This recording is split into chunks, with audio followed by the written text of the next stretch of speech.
connaît son possesseur et l'âne la crèche de son maître. Israël ne connaît rien. Mon peuple n'a point d'intelligence. Et chaque fois que nous lisons Israël ou Sion ou mon peuple dans l'Ancien Testament, nous chrétiens, ça s'adresse directement à nous. Ça, c'est des recettes de compréhension de la parole de Dieu, parce que cette parole de Dieu nous est adressée. Israël, au temps d'Ésaïe, n'existe plus. Il ne vit plus. Tous sont morts. Et cette parole demeure vivante.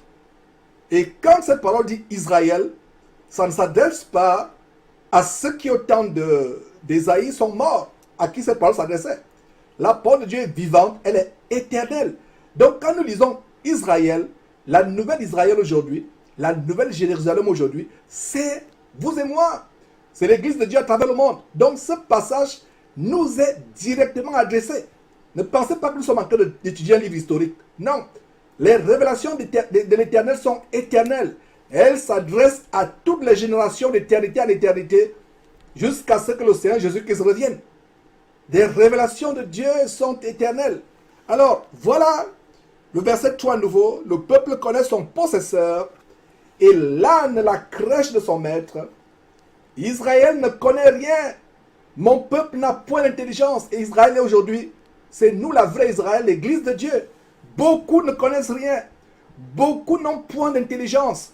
Beaucoup s'improvisent prédicateurs, tout simplement pour avoir un gagne-pain, pour avoir un morceau de pain, pour se faire voir, ou pour avoir je ne sais pas quoi, la vaine gloriole du monde. Mais beaucoup ne connaissent pas Dieu. Et connaître Dieu, c'est de manière expérimentale. Vous prêchez la parole de Dieu, mais vous ne l'appliquez pas. C'est que vous ne connaissez Dieu que de manière théorique.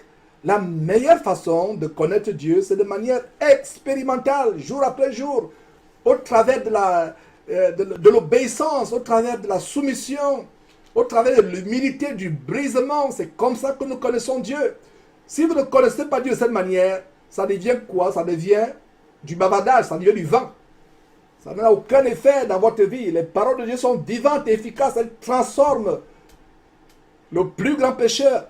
Elles transforment le plus grand brigand. Elles transforment la plus grande prostituée. Elles sont vivantes. Alors, verset 3 à nouveau, le bœuf connaît son possesseur et l'âne la crèche de son maître. Israël ne connaît rien. Mon peuple n'a point d'intelligence. Et ça, ce n'est pas une intelligence du monde.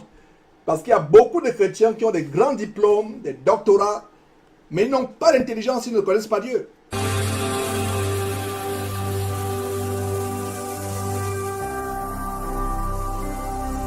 Jésus-Christ TV, vous connaîtrez la vérité et la vérité vous affranchira.